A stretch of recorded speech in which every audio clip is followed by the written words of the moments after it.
사도신경으로 신앙 고백을 드림으로 8월 둘째 주 주일 예배를 하나님께 드리시겠습니다. 전능하사 천지를 창조하신 하나님 아버지를 내가 믿사오며 그 외아들 우리 주 예수 그리스도를 믿사오니 이는 성령으로 잉태하사 동정녀 마리아에게 나시고 본디오 빌라도에게 고난을 받으사 십자가에 못 박혀 죽으시고 장사한 지 사흘 만에 죽은 자 가운데서 다시 살아나시며 하늘에 오르사 전능하신 하나님 우편에 앉아 계시다가 저리로서 산 자와 죽은 자를 심판하러 오시리라. 성령을 믿사오며 거룩한 공예와 성도가 서로 교통한 것과 죄를 사하여 주시는 것과 몸이 다시 사는 것과 영원히 사는 것을 믿사옵나이다. 아멘. 찬송가 323장으로 하나님께 영광을 돌립니다.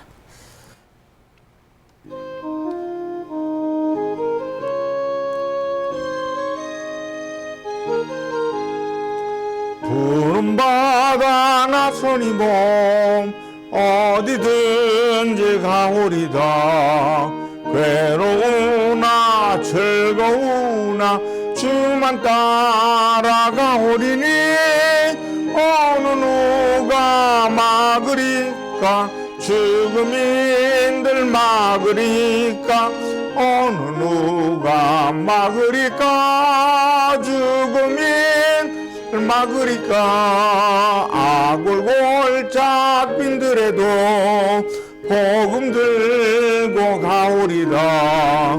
소돔 같은 거리에도 사랑 안고 찾아가서 종의 몸에 지는 것도 아낌없이 드리리라. 종의 몸에 든 것도 아낌없이 드리리라. 존귀 영광 모든 것에 주님 홀로 받으소서. 멸시천대 십자가는 제가 지고 가오리다. 이름 없이 빛도 없이 감사하며 섬기리다. 이름 없이 빛도 없이 감사하며 섬기리다. 아멘. 기도드리겠습니다. 하나님 아버지, 무덥고 무더운 여름을 보내고 있습니다. 상상할 수 없을 만큼 더운 날씨를 보냈습니다. 이제 하나님 은혜 가운데 살아가는 우리들에게 이 여름을 잘 보낼 수 있도록 은혜를 베풀어 주시고, 특별히 농부들의 손길을 복을 내리셔서 심겨진 모든 농작물들이 잘 자랄 수 있도록 피해보지 않도록 하나님 지켜주시고 우리를 복내려 주시옵소서. 이웃들, 아픔을 당한 사람들 위로해 주시고 고난당하는 자들에게 다시 한번 손을 모을 때마다 위로하시고 하나님의 은총을 부어 주시옵소서. 오늘도 하나님의 말씀을 보고 들으려고 하오니 귀와 마음과 생각을 열으셔서 살아계신 주님을 만나는 시간이 되게 하여 주시옵소서. 예수님의 이름으로 기도드리옵나이다. 아멘. 하나님 말씀은 이사야 6장 1절에서 8절 말씀이 되겠습니다. 우시야 왕이 죽던 해에 내가 본즉 주께서 높이 들린 보좌에 앉으셨는데 그의 옷자락은 성전에 가득하였고 스랍들이 모시고 섰는데 각기 6날개가 있어 그 둘로는 자기의 얼굴을 가리었고 그 둘로는 자기의 발을 가리었고 그 둘로는 날며 서로 불러 이르되 거룩하다 거룩하다 거룩하다 만군의 야훼여 그의 영광이 온 땅에 충만하도다 하더라. 이같이 화답하는 자의 소리로 말미암아 문지방의 터가 요동하며 성전의 연기가 충만한지라. 그때 내가 말하되 화로다 나여 망하게 되었도다. 나는 입술이 부정한 사람이요 나는 입술이 부정한 백성 중에 거주하면서 만군의 야훼이신 왕을 배웠음이로다 하였더라. 그때 그 스랍 중의 하나가 부젓가락으로 제단에서 집은 바 핀 숯을 손에 가지고 내게로 날아와서 그것을 내 입술에 대며 이르되 보라 이것이 내 입에 닿았으니 내 악이 제하여졌고 내 죄가 사하여졌느니라 하더라.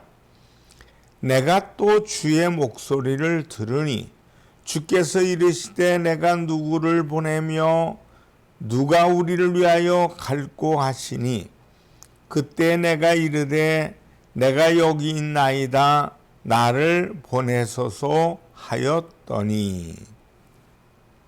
이사야 6장 1절로 8절의 말씀을 통해 하나님 앞에 설 때 이런 제목으로 은혜를 나눕니다. 남유다의 우시야 왕이 죽던 해 하나님께서 이사야 선지자를 불렀습니다. 이사야는 우시야 왕의 사촌입니다. 선지자들의 배경을 보면 각각 다릅니다. 예레미야는 제사장 출신입니다. 아모스는 소모는 농사꾼이었습니다. 오늘 말씀에 이사야는 왕족이요 귀족 출신의 선지자입니다. 하나님께서는 여러 계층의 다양한 사람들을 들어서 사용하셨습니다. 이사야는 왕족으로서 선지자로 부름을 받았습니다. 왕족으로서의 선지자 이사야, 그는 참으로 권위 있고 힘 있는 선지자입니다. 우시야 왕의 사촌으로서 왕과 친밀했으며 절대적인 신뢰와 관계 속에 있는 그를 생각해 보십시오. 그는 참으로 누구보다도 힘이 있고 권위 있는 자리에 있는 사람입니다. 잘난 사람입니다. 그런데 이사야가 절대로 의지했고 함께 했던 우시야 왕이 죽고 맙니다. 절대 권력자의 죽음, 이것은 이사야에게 있어서 매우 어려움을 가져다주는 문제였습니다.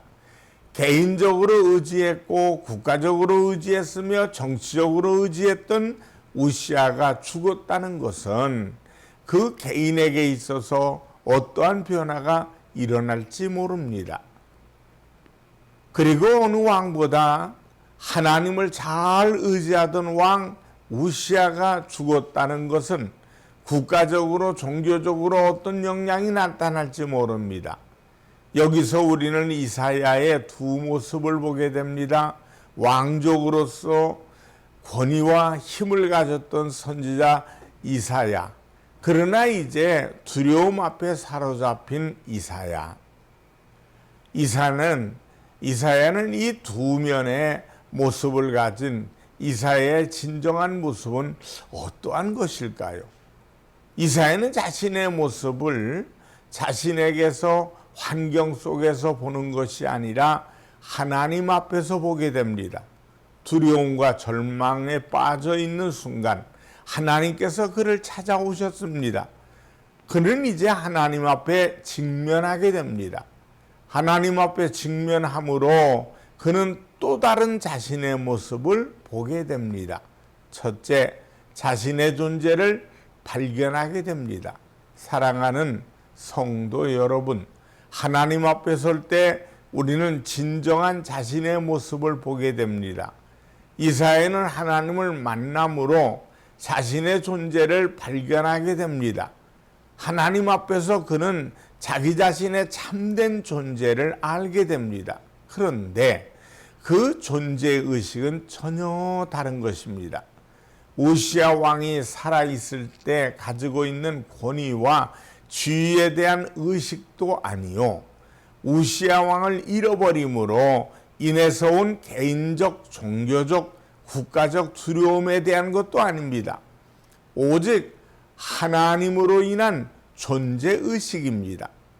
하나님 앞에서 그는 자신이 얼마나 초라한 존재인가를 발견합니다. 보세요. 하나님께서 이사야에게 1절에서 보여주십니다. 주께서는 높이 들린 보좌에 앉으셨는데, 하나님께서 보좌에 앉으신 모습을 보여주셨습니다. 거룩하고 거룩한 높은 보좌. 계시록에 보면 24장로와 4생물 그리고 수많은 천사들이 찬양하며 경배하는 그 보좌. 이것이 하나님의 초월성을 의미합니다. 그리고 그의 옷자락은 성전에 가득했다고 1절은 고합니다. 3절에 보면 그의 영광이 온 땅에 충만하도다 라고 했습니다. 이것은 하나님이 내재적인 면을 보여주는 것입니다. 온 우주에 충만하고 이 세상에 충만하신 하나님, 이것을 볼 때 이사야는 자기 자신이 얼마나 초라한 존재인지를 깨닫게 됩니다. 여러분, 자신을 어떻게 보십니까? 무엇을 기준으로 자신을 봅니까? 거울을 통해서, 상황을 통해서, 남의 평가를 통해서, 세상적 기준으로 보면 교만 그 자체입니다. 어느 곳에서는 자기 우월의식에 빠졌다가 어느 곳에서는 초라해집니다. 그래서 우월감을 가지기도 했다가 또 한편 자신을 비관하거나 비하합니다. 그렇지 않습니까? 내가 어디에 누구 앞에 있느냐에 따라 지금 내가 의롭기도 하고 불의하기도 하고 잘나 보이기도 하고 한없이 못난 존재이기도 하고 위대한 듯 하기도 하고 초라한 사람에 불과하기도 합니다. 자기보다 능력이 있고 위엄이 있으며 존귀한 사람을 만나게 되면 자기의 존재가 매우 보잘것없고 미약하다는 것을 느끼게 됩니다. 그는 나름대로 의롭다고 생각합니다. 나는 나름대로 열심히 기도하고 말씀 보면서 영적인 생활을 하고 헌신하고 봉사한다고 생각했습니다.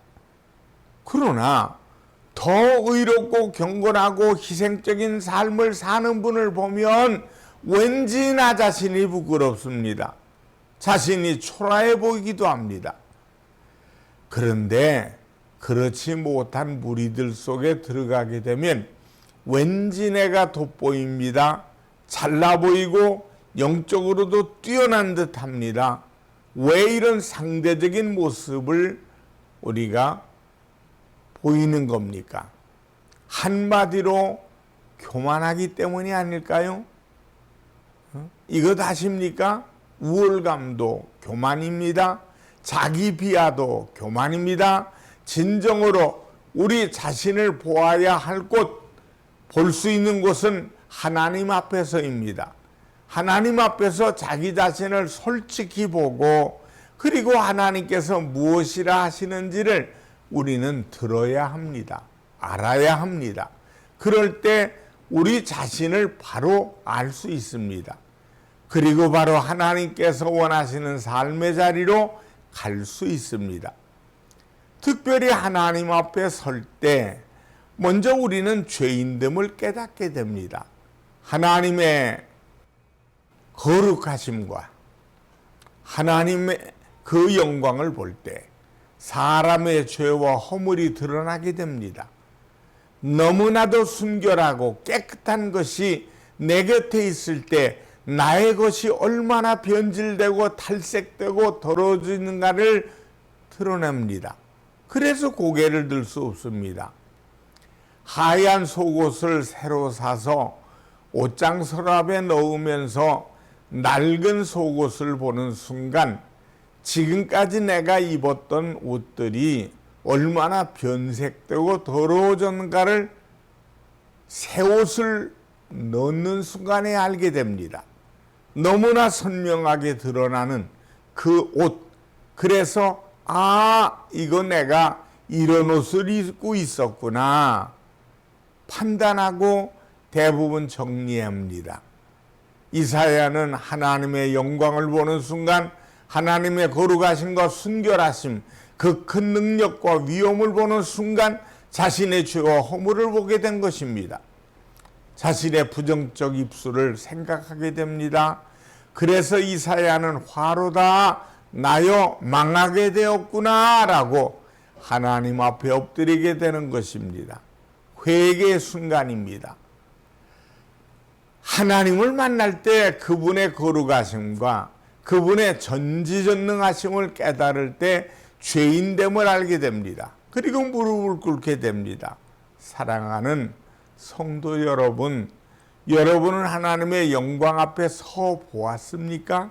하나님이 그 크신 능력 앞에 여러분은 서 보셨습니까?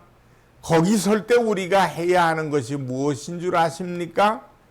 감탄? 황홀감? 나는 일해에 2번 금식하고 소득의 11조를 냈으며 저 세리와 죄인들과 같지 않습니다 라는 자기 의를 드러내는 것입니까? 아닙니다. 우리는 회개를 해야 됩니다. 주님, 나는 아무것도 아닙니다. 나는 죄인일 뿐입니다. 나를 떠나시옵시오. 화로다 나여 망하게 되었도다. 나는 입술이 부정한 자니이다. 진정으로 거룩하신 하나님, 능력의 그 하나님 앞에 나의 존재를 바로 알기 때문입니다. 이때 겸손하게 되는 것입니다. 둘째, 하나님을 의지하게 됩니다. 자신의 죄인됨을 깨닫고 하나님을 깨달을 때 겸손해질 수밖에 없습니다. 겸손할 때 하나님 앞에 엎드리게 됩니다. 이 순간 이사야가 취한 행동은 무엇일까요? 성전 바닥에 엎드리는 일뿐입니다. 그것은 경배가 아닙니다. 영광을 돌리는 것이 아닙니다. 하나님께 자신을 의탁할 수밖에 없는 겁니다. 죄인이 엎드리는 것은 먼저 자기를 내려놓는 겁니다. 자기 주장, 자기 권리, 자기 고집, 자기 방법 다 내려놓는 것을 의미합니다. 마치 신을 벗는 것과 같습니다. 하나님 앞에는 거룩한 곳입니다. 때문에 신을 벗어야 합니다. 하나님께서 모세에게 명하십니다. 하나님이 이르시되 이리로 가까이 오지 말라. 내가 선 곳은 거룩한 땅이니 내 발에서 신을 벗으라. 출애굽기 3장 5절에서 모세에게 하신 명령이죠. 모세의 후계자 여호수아가 모세를 대신하여 이스라엘 백성들을 이끌고 가나안 땅으로 들어가 여리고성을 무너뜨리기 직전에 칼을 든 하나님의 사자가 여호수아 앞에 나타납니다. 그가 여호수아에게 명령합니다. 여호수아 5장 15절을 봅시다. 야훼의 군대 대장이 여호수아에게 이르되 내 발에서 신을 벗으라. 네가 선 곳은 거룩하니라 하니 여호수아가 그대로 행하니라. 왜 신을 벗으라 하시는 것입니까?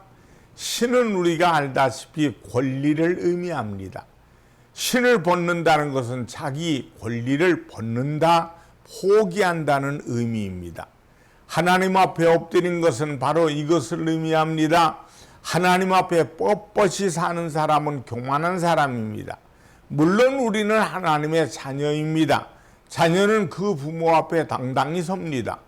잘못해놓고도 큰 소리치고 꾸짖으면 신경질 내는 게 자녀입니다. 못됐죠? 그러나 하나님 앞에서 우리가 아무리 자녀라 할지라도 먼저 우리가 취해야 될 행동은 엎드리는 것입니다. 그리고 그분만을 의지해야 합니다. 엎드린다는 것은 전적으로 하나님만을 의지하겠다는 의미입니다. 권리를 내려놓겠다는 것은 내 뜻대로 하겠다는 것이 아니라 내 권리, 내 생각 포기하고 하나님을 전적으로 따르고 하나님 이끄심을 따라 하겠다는 것입니다. 아무리 그것이 선한 일이고 아무리 그것이 좋은 일이라 할지라도 하나님을 따르겠다는 겁니다. 모세에게 여호수아에게 신을 벗으라는 것은 그 순간 지금부터 나 자신을 포기하라는 뜻입니다. 그리고 나만 따르라는 것입니다. 이스라엘을 애굽에서 이끌어내야 합니다. 당시 고대 세계에서 가장 강한 완벽한 성 여리고를 무너뜨려야 합니다. 이스라엘로서는 아무런 방법도 없습니다. 그래서 하나님께서 나를 의지하라고 명하시는 것입니다. 이사야는 하나님 앞에 엎드릴 수밖에 없습니다. 죄인됨을 깨닫습니다. 그리고 지금 상황에서 연약한 죄인으로서 자신이 할 수 있는 것이 아무것도 없습니다. 하나님만 의지할 수밖에 없습니다. 전적으로 하나님을 의지하는 것입니다. 우리도 마찬가지입니다. 하나님 앞에 엎드리는 것입니다. 셋째, 하나님의 은혜를 입게 됩니다. 이 겸손의 회개가 있을 때, 그리고 자신을 포기하고 내려놓고 하나님만 의지하려 할 때 하나님의 은혜를 입게 됩니다. 비록 입술이 부정하고 죄인이지만 하나님께서 용서하시고 사랑으로 감싸주십니다. 이사야가 회개하고 엎드리는 순간 하나님께서 그 입술을 숯불로 지지셨습니다. 여기서는 숯불이라고 했지만 사실은 제단에 재물이 타오른 다음에 거기에 놓여있던 돌입니다. 뻘겋게 달아오른 돌, 그 돌로 입술에 댄 겁니다. 이건 무엇입니까? 하나님의 용서입니다. 하나님의 은총입니다. 오늘 본문 7절에 내 악이 제하여졌고 내 죄가 사하여졌느니라. 바로 이 죄사함을 받는 순간 사람은 새로운 눈으로 자신과 세상을 보게 되는 겁니다. 물론 똑같은 환경에서 똑같은 사람들과 같이 계속 살아갑니다. 그러나 죄사함을 받은 지금은 이전과는 다릅니다. 이제 나는 더 이상 죄의 매인자가 아닙니다. 나는 자유인이고 나는 은혜를 입은 사람입니다. 나는 얼마든지 즐거움과 기쁨을 누릴 자입니다. 이러한 삶으로 세상을 보게 되고 살아가게 됩니다. 그리고 하나님의 사랑과 은혜를 깨닫게 됩니다. 아무것도 아닌 나를 구속하신 하나님의 사랑 앞에서 이제 우리는 더 이상 초라한 존재가 아닙니다. 죄인도 아닙니다. 우리는 구원받은 자요, 하나님께 사랑받는 존재입니다. 그분의 자녀입니다. 이제 당당하고 떳떳하며 항상 은혜와 감격 속에 살아갈 뿐입니다. 하나님의 높으신 영광과 그분의 거룩하심 속에 인정받고, 그것은 바로 내가 그분에게 사랑받기 때문입니다. 내가 사랑하기 때문입니다. 한 간호사와 장애 1급의 판정을 받은 사람이 부부가 되어 서로 의지하며 살아가고 있습니다. 이들이 결혼할 수 있었던 것은 부인이 간호대학을 다닐 때 자원봉사를 나가게 되었는데, 그때 지금의 남편이 그 간호사에게 한눈에 반했습니다. 그러나 자신의 처지 때문에 사랑한다고 고백을 못하다가 몇 년 후 그녀에게 고백을 했습니다. 그의 고백을 듣고 그 여인은 그를 받아들였던 것입니다. 서로 사랑하게 되었습니다. 사랑하자 더 이상 문제가 되지 않았습니다. 그렇습니다. 사랑하게 되면 그러한 것이 더 이상 문제가 되지 않습니다. 서로 비교해 볼 때 내가 초라하고 못난 면이 있을지 모릅니다. 그러나 사랑할 때 그것은 잊게 됩니다. 사랑의 힘이 그 모든 것을 소멸시켜 버리기 때문입니다.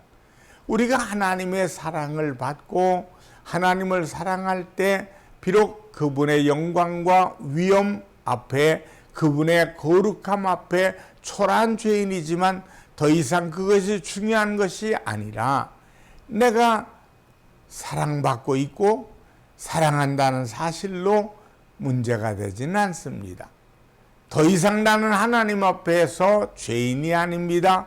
하나님의 자녀요, 하나님의 백성이요, 존귀한 자입니다. 그래서 다윗은 나는 사람이 아니요 벌레입니다 라고 고백했지만은 하나님 앞에서 은혜와 사랑을 입고 있음을 보면서 이렇게 고백합니다.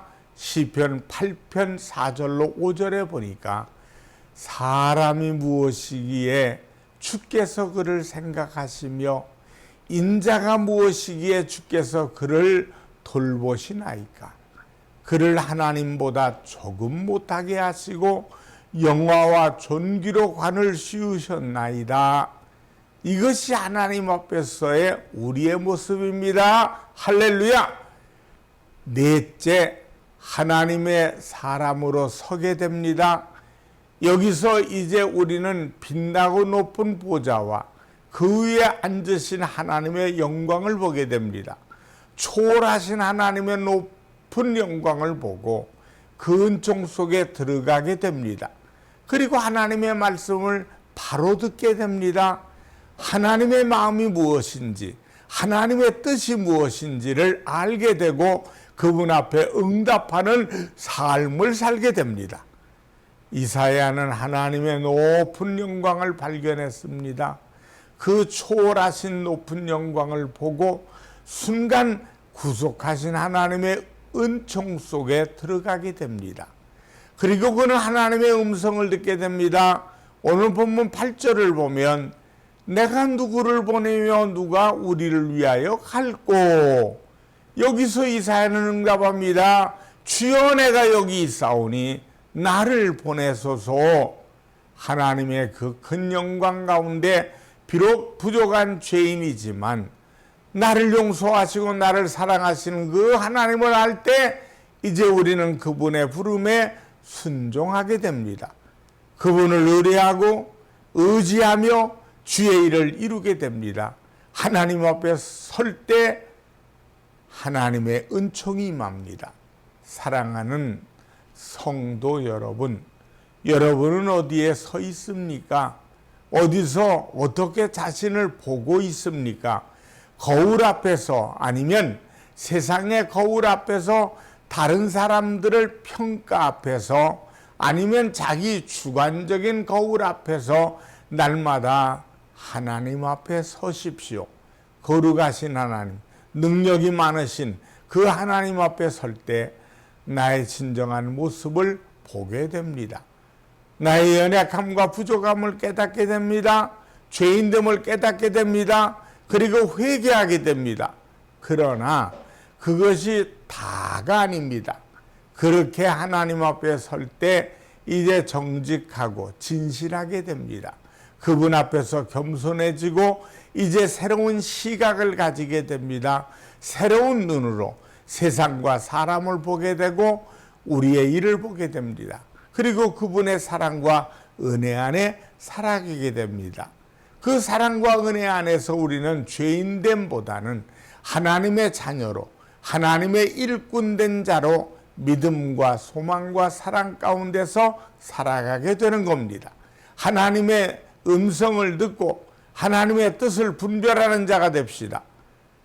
내가 누구를 보내며 누가 우리를 위하여 갈꼬 하신 하나님의 음성에 주여 내가 여기 있나이다 나를 보내소서라고 응답하게 됩니다. 이것이 하나님 앞에 선 성도의 진정한 모습인 것입니다. 기도하겠습니다. 하나님 아버지, 하나님 앞에 설 수 있는 것은 하나님 앞에 나 자신의 모든 삶의 모든 것을 회개하는 삶 속에서 시작되는 줄 믿사오니, 하나님 아버지, 무슨 일, 무슨 어떤 환경, 어떤 조건, 아버지, 그 모든 일 속에서 우리는 회개하며 하나님의 눈으로, 하나님의 삶으로 우리의 삶을 비춰나가는 지혜를 주시옵소서. 세상 끝날에 하나님 앞에 인정받고 하나님 앞에 놀라운 은총을 입는 우리들로 살아가도록 도와주시옵소서. 예수님의 이름으로 기도드리옵나이다. 아멘. 헌금을 위해 축복하겠습니다. 하나님 아버지, 하나님이 복을 내려주시옵소서. 주의 종은 사랑하는 성도들을 축복하려고 합니다.